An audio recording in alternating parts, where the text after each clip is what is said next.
بسم اللہ الرحمن الرحیم الحمد للہ رب العالمین والصلاة والسلام علی اشرف الانبیاء وسید المرسلین خاتم النبیین محمد وعلی آلہ واہل بیتہ وصحبہ اجمعین، اما بعد، قال اللہ تبارک وتعالی: یا ایہا الذین آمنوا اتقوا اللہ حق تقاتہ ولا تموتن الا وانتم مسلمون۔ صدق اللہ العظیم۔ جمعہ کے دن معمول کے مطابق یہاں اصلاحی مجلس ہوتی ہے اور خانقاہ سعیدیہ سے اس کا تعلق ہے۔ ہفتہ واری اصلاحی مجلس کا انعقاد عمل میں لایا جاتا ہے، اور آج اس مجلس کے علاوہ محفل نکاح بھی رکھ لی گئی ہے تاکہ جمعہ کا فائدہ بھی حاصل ہو اور صلحاء کی اس مجلس کی برکت بھی ہمیں نصیب ہو۔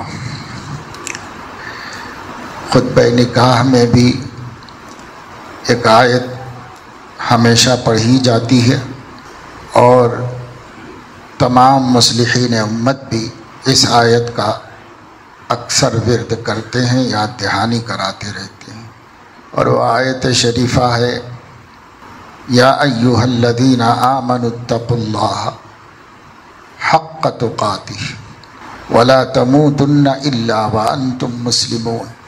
یہ نصیحت اللہ رب العزت کی ہے اپنے بندوں کو، خاص طور سے ایمان والوں، اور یہ عام ہے۔ اس کی ضرورت غمی میں بھی ہے، خوشی میں بھی ہے، انفرادی زندگی میں بھی ہے، اجتماعی زندگی میں بھی ہے، ازدواجی زندگی میں بھی ہے، ہر جگہ اس کی ضرورت ہے۔ اس لیے اللہ کے نبی صلی اللہ علیہ وسلم نے خطبہ نکاح پڑھایا تو اس میں قرآن کی 3 آیتیں تلاوت فرمائیں، اور تینوں آیتوں کا تعلق تقوی اللہ سے ہے۔ ابتداءً اس میں اتقوا اللہ ہے۔ پہلی آیت میں ہے اتقوا ربکم، اور یہ تمام انسانوں سے خطاب ہے۔ یا ایھا الناس اتقوا ربکم، اے لوگو اپنے پروردگار سے ڈرو۔ یہ سب کے لیے اللہ نے فرمایا۔ دوسری آیت ایمان والوں سے خطاب کر رہی ہے، اس میں بھی اتقوا اللہ کہا گیا۔ تیسری آیت بھی ایمان والوں سے خطاب کر رہی ہے، اس میں بھی اتقوا اللہ کہا گیا۔ تو اتقوا ربکم، اتقوا اللہ، اتقوا اللہ، ایسی 3 آیتوں کا حضور علیہ السلام نے خطبہ نکاح میں انتخاب فرمایا، اور ظاہر ہے اس موقع پر آپ کا اس کو تلاوت کرنا مسلمانوں کو ازدواجی زندگی کے آغاز پر ان 3 آیتوں کے مضمون میں غور کرنے کی دعوت دینا ہے کہ اس میں غور کرو، جو میں نے انتخاب کیا ہے اس موقع پر، ان آیتوں میں غور کرو، اس سے فائدہ ہوگا، تم کو نفع ہوگا۔ پہلی آیت میں فرمایا یا ایھا الناس اتقوا ربکم، اس میں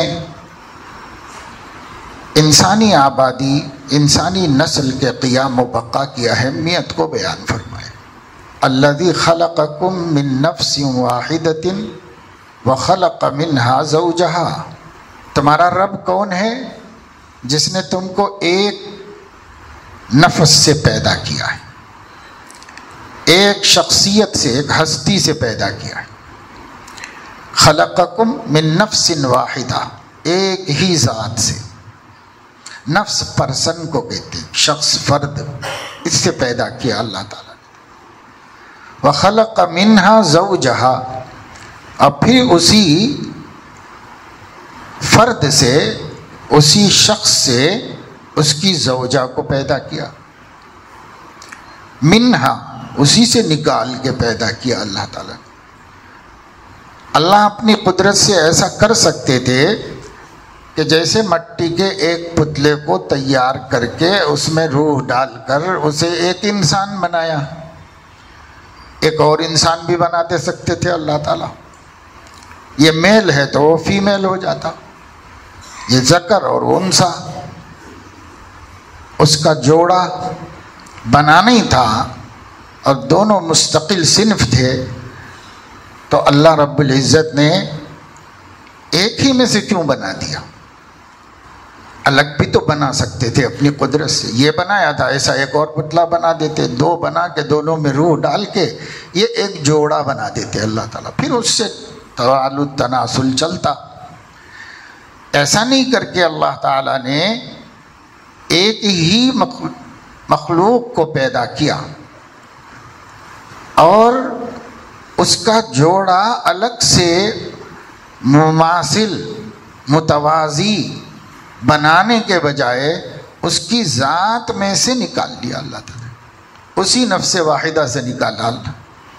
وَخَلَقَ مِنْهَا زَوْجَهَا، اسی میں سے پیدا کیا، الگ سے نہیں پیدا کیا، یعنی اسی خمیر سے، اسی مادے سے جس سے ایک مخلوق بنائی تھی، اسی میں سے نکال کے اللہ نے اس کا ایک جوڑا بنا دیا۔ یہ توافق تناسب بتانے کے واسطے، دونوں میں یکسانیت و اتحاد کو رکھنے کے واسطے اللہ رب العزت نے ایسا کیا تاکہ موانست رہے۔ جب کوئی چیز اس چیز کی غیر ہو جاتی ہے تو غیر سے موانست ہونے میں دیر لگتی ہے یا ہو ہی نہیں پاتی، تو اللہ نے اس کو غیر نہیں بنایا، اسی میں سے بنایا، اسی کا ایک حصہ بنا دیا۔ خلق منہا، اسی کا ایک حصہ بنایا، زوجہا، اس کے جوڑے کو بنا دیا۔ اور بعض روایات سے معلوم ہوتا ہے کہ آدم علیہ السلام جب پیدا ہوئے اور ان میں روح ڈالی گئی تو ان کا جسم تھکا ہوا تھا، ان کو نیند آ گئی، اور اللہ تعالیٰ نے اس بیچ میں ان کی پسلی کی ایک ہڈی سے ان کے جوڑے کو تیار کیا جو ان کے بازو ہی پڑا ہوا تھا۔ جب آدم علیہ السلام کو نیند ختم ہوئی اور وہ جاگے تو انہوں نے اپنے پڑوس میں ایک اور مخلوق کو دیکھا اور اس مخلوق سے ان کو غیر معمولی موانست اور محبت محسوس ہوئی۔ یہ اللہ تعالیٰ ان کے اندر ڈال رہا۔ وَمِنْ آيَاتِهِ أَنْ خَلَقَ لَكُم مِّنْ أَنفُسِكُمْ أَزْوَاجًا، اللہ تعالیٰ کی یہ قدرت کی نشانیوں میں سے ہے کہ وہ تم ہی میں سے تمہارے جوڑ بنایا ہے، اور اس جوڑ کے درمیان جَعَلَ لَكُم مَوَدَّةً وَرَحْمَةً، مودت اور رحمت اللہ نے رکھی۔ ہماری بڑی بیٹی کا نکاح اسی مسجد میں ہوا تھا۔ حضرت مولانا ارشد مدنی صاحب استاد دارالعلوم دیوبند صدر جمعیت علماء کا بیان ہوا تھا۔ اس بیان میں انہوں نے اس آیت میں یہ نقطہ بتایا تھا کہ جعل بینکم مودۃ ورحمۃ، تو مودت اللہ تعالیٰ جوانی میں ڈالتا ہے اور رحمت بڑھاپے میں ڈال دیتا ہے۔ اب بوڑھا جوڑا جو ہوتا ہے وہ ایک دوسرے پر ترس کھاتا ہے، ایک دوسرے کی کمزوریوں پر رحم کرتا ہے، ایک دوسرے کی بیماریوں کا خیال کرتا ہے، ایک دوسرے کے ضعف و نقاہت میں مددگار ثابت ہوتا ہے۔ یہ اللہ کی رکھی ہوئی رحمت ہے، یہ رحمت اللہ تعالیٰ ڈالتا ہے اس وقت میں۔ وَجَعَلَ بَيْنَكُم مَوَدَّةً وَرَحْمَةً، اللہ نے فرمایا کہ مودت ڈالتا ہے اور رحمت ڈالتا ہے اللہ تعالیٰ۔ یہ اللہ تعالیٰ کی ہمارے اوپر غیر معمولی مہربانی ہے، اس کی رحمت ہے، اس کی عنایت ہے۔ تو پہلی آیت میں فرمایا اس رب سے ڈرو جس نے تم کو نفس واحدہ سے پیدا کیا ہے اور پھر اس کا جوڑا اسی میں سے نکال کے دیا ہے، الگ سے نہیں، تاکہ یہ بات ہو جائے کہ جنس تو ایک ہے، صنف الگ ہے، نوع الگ ہے، لیکن جنس ایک ہی ہے۔ اور شروع ہی میں اللہ رب العزت نے اپنے قرآن میں کے ذریعے یہ بتا دیا کہ انسان اور مخلوق نہیں ہے، یعنی مرد اور مخلوق نہیں ہے، عورت اور مخلوق نہیں، دونوں ایک ہی مخلوق بلکہ ایک جنس ہے، ایک ہی جنس ہے دونوں۔ جب دونوں ایک جنس ہیں تو جنسی حقوق دونوں کے ایک ہوں گے، ذمہ داریاں اور فرائض و واجبات الگ الگ ہوں گے، حقوق ایک ہوں گے، حقوق میں کوئی فرق نہیں ہوگا، ہاں فرائض الگ الگ ہوں گے۔ اسلام کی ساری تعلیمات دو چیزوں کے اطراف گھومتی ہے، حقوق فرائض، حقوق اور فرائض۔ تو حقوق میں یکسانیت ہے، فرائض تو الگ الگ ہیں، عورت کی ذمہ داریاں الگ ہیں، مرد کی ذمہ داریاں الگ ہیں۔ اللہ نے اس میں جو خوبیاں رکھی ہیں اس کی روشنی میں اس کو ذمہ داری دی ہے، مرد میں جو خوبیاں رکھی ہیں اس کے مطابق اس کو ذمہ داری دی۔ دینے والا اللہ تعالیٰ ہے، یہ کوئی انسانوں نے بیٹھ کے نہیں بنایا منصوبہ، یہ سارا نظام اللہ کا بنایا ہوا ہے جس میں کسی کا دخل نہیں۔ تو ان کی ذمہ داری الگ، ان کی ذمہ داری الگ، لیکن حقوق تو قرآن میں اللہ رب العزت نے فرمایا وَلَهُنَّ مِثْلُ الَّذِي عَلَيْهِنَّ بِالْمَعْرُوفِ، حسن سلوک اور حسن معاشرت کے معاملے میں عورت کے اتنے ہی حقوق ہیں مرد پر جتنے کہ مرد کے عورت پر ہیں۔ وَلَهُنَّ مِثْلُ الَّذِي عَلَيْهِنَّ بِالْمَعْرُوفِ، اللہ نے خود قرآن میں فیصلہ کر دیا، عورت کے مرد پر اتنے ہی حقوق ہیں جتنے کہ عورت پر مرد کے حقوق ہیں، بالکل ایک جیسے، اس میں اللہ نے کمی بیشی نہیں، صرف فرائض میں رد و بدل کر دیا کہ ان کے ذمے کمانا ہے، ان کے ذمے پرورش کرنا ہے، ان کے ذمے نگرانی کرنا ہے، تربیت کرنا ہے، سب کچھ مرد کے ذمے، اور عورت کے ذمے بچوں کی تربیت کرنا ہے، گھر گھرستی کرنا ہے۔ اس پر مالی بوجھ نہیں، معاش کا کوئی وزن نہیں ڈالا گیا اس کے اوپر، اس کے مناسب اس کی ذمہ داری، اس کے مناسب اس کی ذمہ داری، یہ اللہ تعالیٰ نے دیے ہیں۔ تو وَخَلَقَ مِنْهَا زَوْجَهَا، اس کے بعد فرمایا وَبَثَّ مِنْهُمَا رِجَالًا كَثِيرًا وَنِسَاءً، بہت مرد اور عورتوں کا سلسلہ پیدا کر دیا اللہ نے، کیسے؟ ان دونوں کے ذریعے سے۔ اوپر جا کر یہ دونوں ہیں اور ان کے نیچے دو صنف ہیں، مرد اور عورت، مرد اور عورت، میل فیمیل، اللہ نے ان سے پیدا کر دیا۔ اس میں اشارہ دے دیا کہ جوڑ بنانے اور ازدواجی حقوق رکھنے کا میرا منشا یہ ہے کہ میرے بندوں کا سلسلہ جاری رہے، انسانی آبادی گھٹنے نہ پائے، یہ بالکل جاری رہے سلسلے۔ بس منہما رجالا کثیرا ونساء، بہت مرد بہت عورتیں ہم نے ان دونوں کے ذریعے پیدا کر دی۔ اس لیے نکاح کا ایک مقصد تکثیر تناسل ہے، انسانی آبادی کو بڑھاوا دینا ہے۔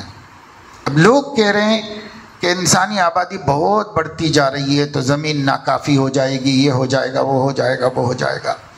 تو یہ انسانوں کی سمجھ ہے، وہ اللہ تعالیٰ کا منصوبہ ہے۔ اللہ کا منصوبہ چلے گا، انسانوں کا منصوبہ ناکام ہو جائے گا، فیل ہو جائے گا۔ اللہ کا منصوبہ چلے گا، اللہ کا منشا تو یہی ہے۔ ایک تو یہ کہ سماج میں کوئی بد اخلاقی نہ پیدا ہو، سماج پر بے عزتی کا داغ نہ لگے، مسلم سماج با آبرو سماج، با وقار سماج رہے۔ ایک منشا یہ ہے، عفت و پاک دامنی۔ اسی لیے حضور علیہ السلام نے ارشاد فرمایا جب تم میں سے کوئی اس لائق ہو جائے کہ ازدواجی حقوق ادا کر سکتا ہے تو فلیتزوج، اس کو چاہیے کہ نکاح کر لے۔ کیوں؟ انہو اغض للبصر واحسن للفرج، یہ نکاح کر لینا نگاہوں کے نیچے رہنے اور شرمگاہوں کے محفوظ رہنے کا سبب ہے کیوں اللہ نے فرمایا تھا کہ یغضوا من ابصارہم ویحفظوا فروجہم، تو اس پر عمل کرنے کا طریقہ بر وقت نکاح کر لینا ہے، تاخیر نہیں کرنا چاہیے، بر وقت نکاح ہونا چاہیے۔ ہمارے سماج میں بچیوں کو 30 32 35 36 سال تک بیٹھا کے رکھ رہے ہیں، پڑھا رہے ہیں لکھا رہے ہیں اور اسی میں ٹائم ویسٹ کر رہے ہیں۔ اب آدھی زندگی گزارنے کے بعد نکاح کرنے، اب مردوں کا تو کوئی ٹھیک ہی نہیں ہے، جب تک نوکری نہیں ملے گی اور جب تک کہ اچھا نہیں کمائیں گے تب تک سوچنا ہی نہیں، والدین سوچنے بھی نہیں دیتے۔ ہمارے سامنے کتنی مثالیں ہیں کہ نوجوانوں نے مشورہ کیا کہ حالات خراب ہو رہے ہیں، دل بے قابو ہو رہا ہے، برائی پر جذبہ بہت پریشان کر رہا، مولانا مجھے ڈر ہے کہ میں کوئی گناہ کر بیٹھوں گا۔ کب کہہ رہا ہے؟ 26 سال 27 سال میں کہہ رہا ہے۔ تو ہم اس سے کہہ رہے ہیں والدین سے کہو کہ نکاح کر دیں، سادگی سے کر دیں، خرچ نہیں ہے تو بھی سیدھا سادہ مسنون کر لیں، کر دیں نکاح تاکہ گناہ سے بچ جاؤ۔ تو واپس آ کے جواب دیتے ہیں کہ والدین کے سامنے رکھا تو ناراض ہو جا رہے ہیں، خفا ہو جا رہے ہیں، ڈانٹ رہے ہیں، یہ کر رہے ہیں۔ تو بھائی ماں باپ کا کیا فرض ہے؟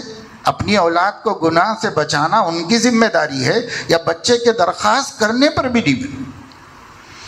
حد یہ ہے کہ ایک لڑکی نے مجھے فون کیا کہ میں ایک اچھے دیندار گھرانے سے تعلق رکھتی ہوں، میڈیسن میں پڑھ رہی ہوں، پورا خاندان ایجوکیٹڈ ہے، اور میں بھی پڑھ رہی ہوں، ڈاکٹری کر رہی ہوں، اور میں 3 سال میں ہوں، اور اس وقت جیسا ماحول ہے کالجوں کا آپ لوگوں کو معلوم ہے، میں بہت محفوظ ہوں، لیکن خطرہ ہو رہا ہے کہ میری یہ حفاظت ختم ہو جائے۔ اب میں ڈر رہی ہوں اپنے بارے میں کہ میں کوئی غلط اقدام نہ کر بیٹھوں۔ گھر والے دیندار ہیں اور پڑھے لکھے ہیں، میں نے بہت ہمت کر کے والدہ کو توجہ دلائی کہ دیکھیے ایسا معزز خاندان ہے، کہیں ایسا نہ ہو کہ میں بے قابو ہو جاؤں یا مجھے کوئی بے قابو کر دے، اب پھر اس کے بعد آپ لوگوں کو بھی شرمندگی اٹھانی پڑے، اللہ رسول بھی ناراض ہو جائیں۔ اتنا ریکویسٹ کرنے کے بعد بھی دیندار ماں باپ کو خیال نہیں ہو رہا ہے کہ وہ نکاح کے بارے میں فکر کرے اور توجہ دیں۔ یہ حالت ہو گئی ہے۔ جو سماج اور رواج کا تقاضا ہے وہی ہوگا، اور جو اللہ رسول کا تقاضا ہے ہرگز نہیں ہوگا۔ یہ ہم نے اپنی عادت بنا لی ہے۔ بس اللہ رسول کہیں گے تو ہم پلٹ کے بھی نہیں دیکھنا چاہ رہے ہیں، اور سماج میں جو ہو رہا ہے، رواج میں جو ہو رہا ہے وہی ہونا چاہیے۔ جب تک یہ روش نہیں بدلیں گے خدا کی مار ختم نہیں ہوگی مسلمانوں کے اوپر سے۔ اب جو بیٹھے ہیں یہ کچھ بھی نہیں ہے، اس سے زیادہ اللہ نہ کرے کہ اس سے خطرناک بٹھا دیے جائیں گے ہمارے اوپر۔ اللہ دیکھ رہا ہے جب میرے اور میرے حبیب کی نہیں مانی جاتی تو ان کی کیا پرواہ ہے مجھے۔ اللہ رسول کی ماننے کو ہم تیار نہیں۔ اس لیے بھائی یہاں بتایا گیا کہ ایک منشا عفت و پاک دامنی ہے کہ جوانی داغدار نہ ہونے پائے، حبیب کی امت عزت کے ساتھ زندگی گزارے، اس کے سر پر، اس کے چہرے پر، اس کے دامن پہ ادنا قسم کا داغ نہ لگے۔ کیونکہ نسبت کس کی ہے؟ میں عام طور سے نوجوان بچوں کو جہاں جوڑا جاتا ہے وہاں یہ کہتا ہوں کہ بیٹا ایک ہی بات ذہن میں رکھو، آپ کی نسبت کس سے ہے؟ آپ جس حبیب کے امتی ہو، ان کے چچا نے کہا ہے کہ وہ کنواری بچیوں سے زیادہ شرمیلے تھے۔ جب ہمارے نبی کنواری بچیوں سے زیادہ شرمیلے تھے، ہم کیوں بے حیا ہو رہے ہیں؟ ہماری نسبت کس کے ساتھ ہے؟ اس لیے ہم کو اس نسبت کی لاج رکھنا چاہیے، اسی پر اللہ کی مددیں آئیں گی، اللہ کا فضل اترے گا اگر ہم اپنی نبی کی عزت کا خیال رکھتے ہیں تو یہ ہونا چاہیے سماج میں۔ واتقوا اللہ الذی تساءلون بہ والارحام، اور ڈرو اللہ سے جس کا نام لے کر تم اپنے حقوق طلب کرتے ہو ایک دوسرے سے، اور رشتہ داری سے ڈرو۔ ارحام رحم کی جمع ہے، رحم رشتہ داری کو کہتے ہیں، رشتہ داری سے ڈرو، رشتہ داری سے ڈرو۔ رشتہ داری کیا ہے؟ 3 طرح رشتے بنتے ہیں انسانوں کے، مسلمان کے تو 3 رشتے ہیں۔ ایک رشتہ نسب کی وجہ سے، یعنی جس کی اولاد ہے، خون ہے، خونی رشتہ جس کی وجہ سے خون سے رشتے بنتے ہیں۔ دوسرا رشتہ بنتا ہے دامادی سے، سسرال سے بنتا ہے. جب نکاح ہوگا تو لڑکی والوں کے لیے، لڑکی کے لیے لڑکے والے رشتہ دار سب رشتہ دار بن جاتے ہیں، اور لڑکے کے لیے لڑکی کے رشتہ دار اس کے رشتہ دار بن جاتے ہیں. یہ دوسرا ذریعہ ہے رشتے بننے کا. اور تیسرا ذریعہ رضاعت ہے، یعنی دودھ پینے کے زمانے میں اگر کسی عورت نے 2 اجنبی بچوں کو دودھ پلا دیا تو یہ سگے اور حقیقی رشتہ دار ہو جاتے ہیں، آپس میں ایک دوسرے کے محرم ہو جاتے ہیں. تو رضاعت سے، سحر سے، نسب سے، یہ 3 ذریعوں سے رشتے بنتے ہیں. اللہ فرما رہے ہیں، نبی نے یہ آیت نکاح کے موقع پر پڑھی، فاتقوا اللہ الذی تساءلون بہ والارحام، یعنی اتقوا الارحام. ارحام سے بھی ڈرو، رشتے توڑنے سے ڈرو. قطع رحمی حرام ہے.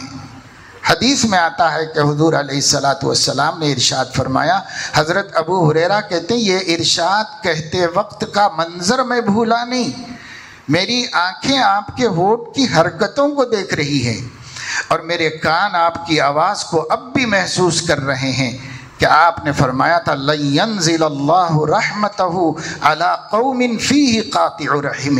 اللہ اپنی رحمت اس خاندان پہ نازل نہیں فرماتا جس میں ایک بھی رشتہ توڑنے والا ہو. ایک بھی رشتہ توڑا ہوا ہو تو اللہ اپنی رحمت نازل نہیں فرماتا. اتنے وثوق سے. اور اسی وجہ سے سیدنا ابو ہریرہ ہر حدیث کی محفل سے پہلے اعلان کرتے تھے کوئی قاطع رحم ہے تو اٹھ کے چلے جاؤ، اس کی وجہ سے میں درس نہیں کروں گا. اتنا سخت اہتمام فرماتے تھے. آج ہم لوگ تو معمولی باتوں پر سگے رشتے کو چھوڑے ہوئے، سگے بھائیوں، سگے بہنوں سے، قریبی ماں بچوں میں بھی رشتہ ٹوٹا ہوا ہے. اولاد ماں باپ سے رشتہ توڑی ہوئی ہے اس زمانے میں، اور ماں باپ اولاد کو رشتہ توڑ کے علیحدہ کر دیے ہیں. اور یہ کہتی بہت بری بات ہے بھائی. رشتوں کا بڑا خیال رکھیے. اللہ فرما رہے ہیں ڈرو رشتوں کے بارے میں، مجھ سے ڈرو. حدیث میں آتا ہے کہ جب اللہ نے رشتہ داری پیدا کی، یعنی اس کی حقیقت، تو اس نے اللہ سے کہا کہ اللہ میرا نام رحیم رکھا آپ نے، آپ کا نام رحیم ہے، تو مجھے میرا حق دیجئے. تو اللہ نے فرمایا کہ جو تجھے جوڑے گا میں اس کو اپنے سے جوڑوں گا، اور جو تجھے توڑ دے گا میں بھی اس کو اپنے سے توڑ دوں گا. اب بتائیے رشتے کی کتنی بڑی اہمیت ہے، کتنا بڑا حق ہے. اس کا ہمیں بہت خیال رکھنا چاہیے. یہ ایک آیت ہے. اور دوسری آیت میں اللہ تعالیٰ نے فرمایا ہے حق تقاتی، ڈرو جیسا کہ ڈرنے کا حق ہے. اب کون اللہ کا حق ادا کر سکتا بھائی، ہم بندے. تو صحابہ کو بہت پریشانی ہو گئی، فکر مند تھے، سوچ رہے تھے اللہ کا حق کیسے ادا کریں گے. تو حضرت عمر رضی اللہ تعالیٰ عنہ نے یا ایک اور صحابی نے کہا کہ ہم حضور کے سامنے رکھتے یہ بات. چنانچہ آقا کے سامنے رکھا گیا کہ یا رسول اللہ جب سے یہ آیت نازل ہوئی ہے اتقوا اللہ حق تقاتہ، آپ کی امت بہت پریشان ہے. ہم اللہ کا حق ہی نہیں ادا کریں گے، اور جب نہیں ادا کریں گے تو جہنم میں جانا پڑے گا. تو بہت شاق ہو گئی ہے یہ آیت ان لوگوں پر عمل کے اعتبار سے. تو پھر اتنے میں وحی آئی، اللہ نے دوسری آیت نازل فرمائی فاتقوا اللہ ما استطعتم، جتنا تم سے ہو سکے اتنا ڈرو اللہ سے. تمہاری بساط بھر میں کمی مت کرو. حق نہیں ادا کر سکتے تو کوئی بات نہیں، جتنا کر سکتے ہو کر لو، تو میں حق ادا کرنا ہی شمار کر لوں گا. اتنا تو کر لو جتنا تم کر سکتے ہو. اور طریقہ بھی بتا دیا کہ کیسے کر سکتے ہو.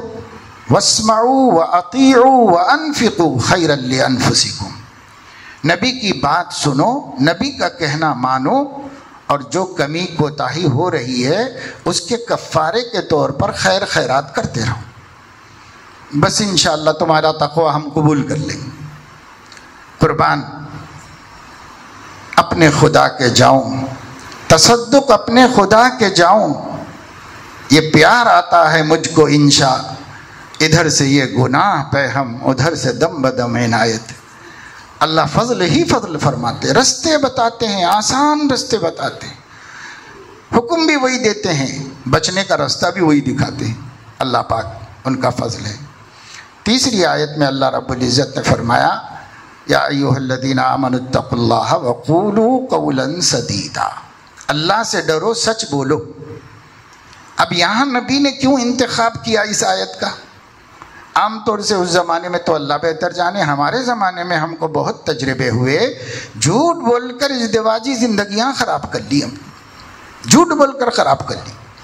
ہمارے پاس اکبری مسجد میں بہت بڑا مجمع، نکاح کا محفل تیار ہے، پورے مجمع آ گیا، اور دوسرے ضلع سے لوگ آئے لڑکے والے۔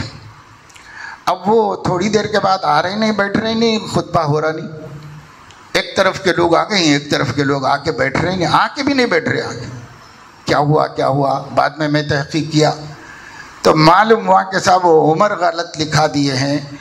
اب وہ آدھار وغیرہ سے معلوم ہوا تو بچی کی عمر اس سے زیادہ ہے، لہذا وہ لوگ نہیں کرتے بول رہے ہیں، چلے جاتے بول رہے ہیں۔ اب پورا ہونے کے بعد کھانا پک گیا، مہمان آ گئے، سب ہو گئے۔ تب مجھے یاد آیا کہ نبی نے اس موقع پر قولوا قولا سدیدا کیوں فرمایا تھا؟ بھائی سچ بولو، جو ہے سچ بولو، سچ بولو۔ کئی طلاق اس لیے ہوئے کہ بیماری چھپا دی تھی انہوں نے، بعد میں سسرال والے اس بیماری کو ظاہر ہونے پر، پہلے سے ہے اس کی تحقیق ہو جانے پر بس نا اتفاقیاں پیدا ہو گئیں اور بنی بنائی زندگی بگڑ گئی، ختم ہو گئی۔ سچ بولو، سچ بولو، سچ بولو، سچ میں نجات ہے، جھوٹ میں۔ یہاں نبی نے یہ آیت پڑھی نکاح کے موقع پر، قولوا قولا سدیدا۔ بڑی ذمہ داریاں ہیں۔ لڑکی کہتی ہے کہ میں راضی ہوں اس رشتے سے، قولوا قولا سدیدا، صحیح بات ہے تو بولو۔ آج ہمارے سامنے اتنی مثالیں ہیں کہ ایک صاحب نے نکاح کیا، انہوں نے مجھے بتایا 1 سال ہو گیا ہے، بات ہی نہیں کر رہی میرے سے، ایک بھی بات نہیں کری اب تک۔ 1 سال ہو گیا ہے شادی ہو کر، اب میں عزت کی وجہ سے سب چھپا چھپا کے رکھا ہوا ہوں، اور بات کرتی ہے تو بس اتنا بولتی ہے کہ مجھے آپ کے ساتھ نہیں رہنا ہے، مجھے کسی اور کے ساتھ رہنا ہے۔ پھر کیوں کر لیے بھائی شادی؟ تو جواب دیتی ہے کہ ابا کے فورس سے کری، مگر میرے کو رہنا ان کے ساتھ ہی ہے، آپ کے ساتھ نہیں رہنا۔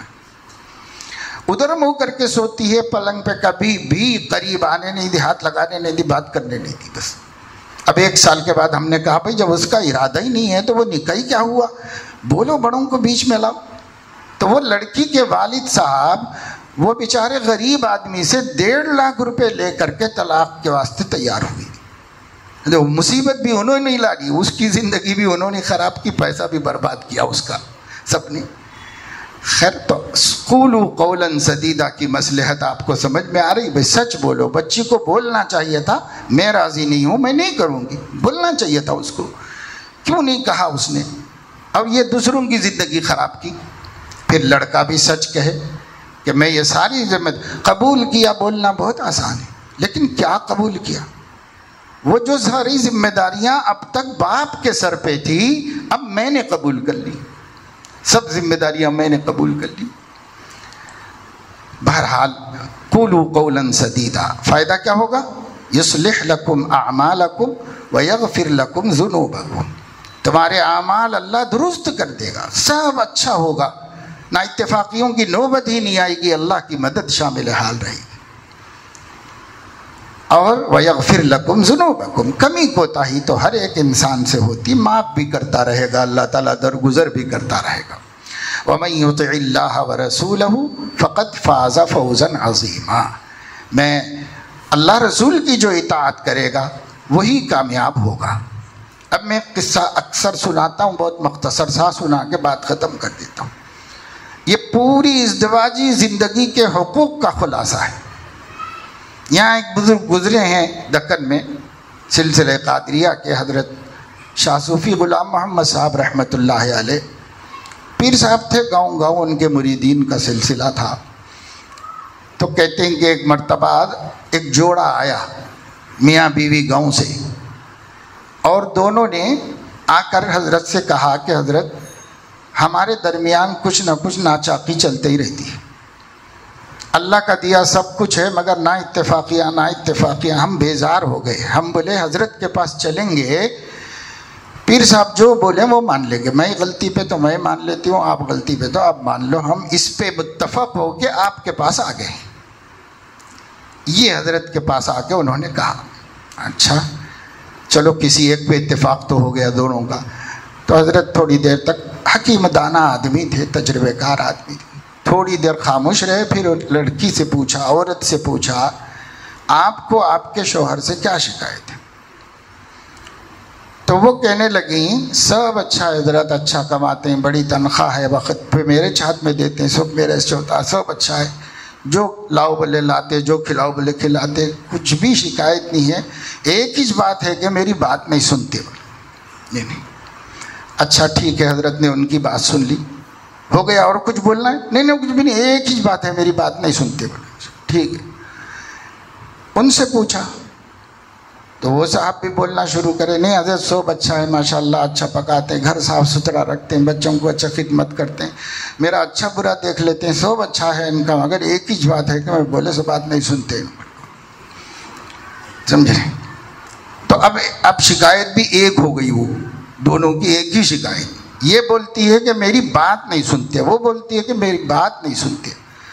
تو بزرگ نے سب سن لیا، سب خاموش بیٹھے۔ اس کے بعد یہ فرمایا کہ بیوی سے کہا تم بہت اچھا کر رہے ہیں، ان کی بات کبھی بھی نہیں سننا والے، اور ان سے بولے آپ بھی بہت اچھا کر رہے ہیں، اس کی بات کبھی نہیں سننا والے۔ تو لوگ پریشان ہو گئے کہ وہی جو مرض لے کے آئے تو مرض ہی بڑھا دیا حضرت نے، وہی مرض، کیا قصہ ہے؟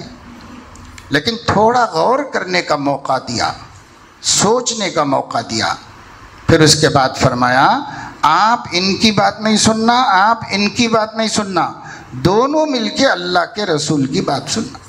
بس اپنی اپنی سنانا چھوڑ دیو، اپنی اپنی سننے کے جھگڑے چھوڑو، دونوں مل کے اللہ رسول کی سنو۔ بھائی نبی ہمارے کیسا رہو بولے ویسا رہو، بس ختم ہو گیا مسئلہ۔ جتنے آئلی اختلافات ہیں، خاندانی جھگڑے ہیں، یہ سب کا ایک اللہ والے کی زبان سے ایک جملے میں مسئلہ حل ہو گیا۔ اپنی اپنی مت چلاؤ، اپنے نبی کی چلنے دو، بس ختم، گھر پورا ٹھیک ہو گیا، صاف ستھرا، محبتیں مودتیں سب کلیئر۔ تو اللہ تعالی ہم سب کو، جو پرانے شادی والے ہیں، جو نئے کرنے جا رہے ہیں، سب کو اللہ رب العزت اسی طرح اپنے نبی کی مان کے چلنے کی توفیق عطا فرمائے۔ بس اگر ہم جان لیں گے کہ بیوی پر شوہر کے کیا حق نبی نے رکھے ہیں، اور شوہر جان لے گا کہ میرے اوپر بیوی کے نبی نے کیا حق رکھے ہیں، وہ ادا کرنا ہے، چاہے سامنے والا نہ ادا کرے، ہمیں ادا کرنا ہے، یہ مان کے ہم چلیں، انشاءاللہ ہمارے نبی کے صدقے میں ہماری زندگیاں باغ و بہار بن جائیں۔ یہ نہ اتفاقیاں، ہمیشہ ٹینشن، ڈپریشن، تکلیف، کئی سب ختم ہو جائے گا۔ اللہ تعالی ہمیں اس پر توفیق عمل نصیب فرمائے۔ یہ آج مجلس میں نے مختصر بھی کر دی، اس نکاحی سے متعلق چند باتیں بتا دی۔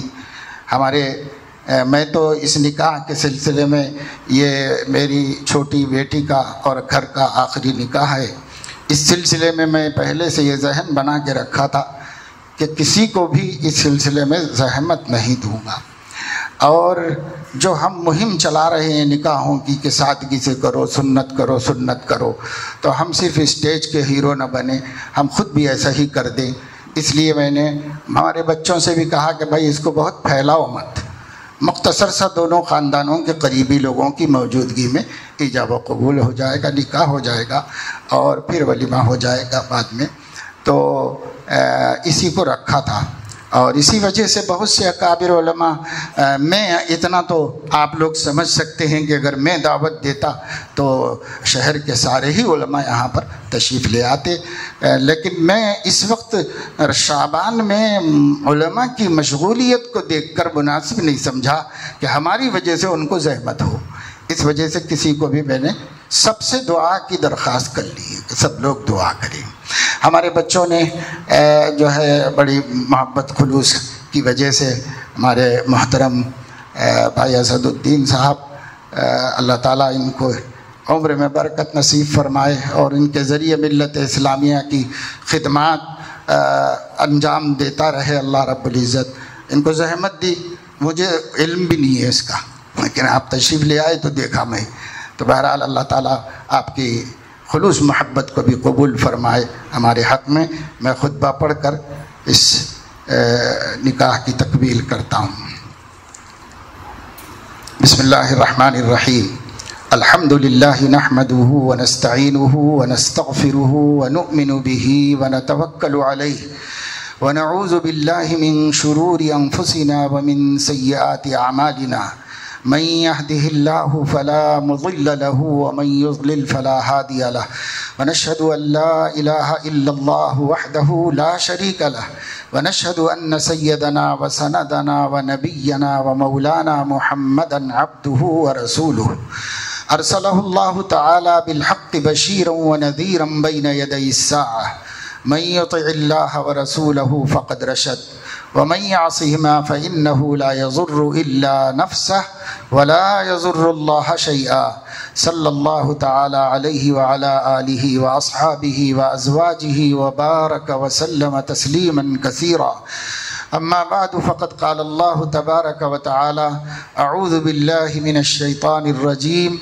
يا أيها الناس اتقوا ربكم الذي خلقكم من نفس واحدة وخلق منها زوجها وبث منهما رجالا كثيرا ونساء واتقوا الله الذي تساءلون به والأرحام إن الله كان عليكم رقيبا يا أيها الذين آمنوا اتقوا الله حق تقاته ولا تموتن إلا وأنتم مسلمون يا أيها الذين آمنوا اتقوا الله وقولوا قولا سديدا يصلح لكم أعمالكم ويغفر لكم ذنوبكم ومن يطع الله ورسوله فقد فاز فوزا عظيما اما بعد میں نے اپنی بیٹی امت الخبیر فرقانہ سلمہ کا عقد نکاح روبرو گواہان حضار مجلس کے جناب حافظ مولانا محمد عمران بن محمد شریف صاحب سے 2 تولہ سونا مہر مؤجل کے عوض آپ کے ساتھ کر دیا. کیا آپ نے قبول کیا؟ بارک اللہ لک وعلیک وجمع بینکما فی خیر. اللہم صل وسلم وبارک علی سیدنا محمد عبدک ورسولک وصل علی المؤمنین والمؤمنات والمسلمین والمسلمات. اللہم انت السلام ومنک السلام تبارکت وتعالیت یا ذا الجلال والاکرام. نسألک الہدى والتقى والعفاف والغنى. اللہم انا نسألک العفو والعافیہ والمعافاة والفوز الدائم فی الدنیا والآخرہ.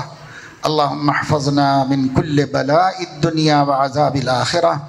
ربنا آتنا فی الدنیا حسنہ وفی الآخرة حسنہ وقنا عذاب النار. ربنا هب لنا من ازواجنا وذرياتنا قرة اعين واجعلنا للمتقين اماما. اللهم انا نعوذ بك من امرأة تشيبنا قبل المشيب ونعوذ بك من ولد يكون علينا وبالا ونعوذ بك من مال يكون علينا عذابا. اے اللہ اپنے کرم سے ہمارے گناہوں کو معاف فرما، تمام خطاؤں لغزشوں غفلتوں کو درگزر فرما. مولا کریم ہم سب کو صراط مستقیم پر استقامت نصیب فرما. ہر خطرے سے، ہر فتنے سے، ہر فرقے سے، ہر گمراہی کی دعوت سے ہماری و پوری امت کی حفاظت فرما. اے اللہ ہم سب کو اہل السنت والجماعت کے عقائد پر ثبات نصیب فرما. اسے سیکھنے، اس پر جمنے، اس پر اپنی اولاد کی تربیت کرنے کی توفیق نصیب فرما. اے اللہ اہل سنت کے عقائد ہی پر ہماری موت مقدر فرما. اپنا صحیح و قوی تعلق نصیب فرما. حسن نیت، حسن عمل، حسن خاتمہ کی دولت سے سرفراز فرما. اے مولا کریم اس نکاح کو قبول فرما. زوجین کے درمیان مثالی مودت و محبت قائم فرما. دونوں خاندانوں میں اعتماد، اتحاد و اتفاق نصیب فرما. اے اللہ اس نکاح کو موحد و متبع سنت اولاد کے وجود میں آنے کا سبب بنا. اے مولا کریم زوجین کو، طرفین کو اور ہم سب کو ہر کام سنت کے مطابق کرنے کی توفیق نصیب فرما. اے اللہ حاضرین کے جملہ مقاصد حسنہ کی تکمیل فرما، جملہ پریشانیوں کو دور فرما. اے اللہ اہل فلسطین کو ان کے اس جنگ بندی کے معاہدے کے دوران دشمنوں، ظالموں، دجالوں کے دجل و فریب سے محفوظ و مامون فرما اور اس سے چوکنا رہنے کی توفیق عطا فرما۔ اے مولا کریم، کرم کا، رحم کا، عفو کا، عافیت کا معاملہ فرما، ہماری دعاؤں کو اپنے کرم سے قبول فرما۔ وصلی اللہ تعالی علی خیر خلقہ سیدنا و حبیبنا محمد وعلی آلہ و اہل بیتہ وصحبہ اجمعین۔ سبحان ربک رب العزة عما یصفون وسلام علی المرسلین والحمد للہ رب العالمین۔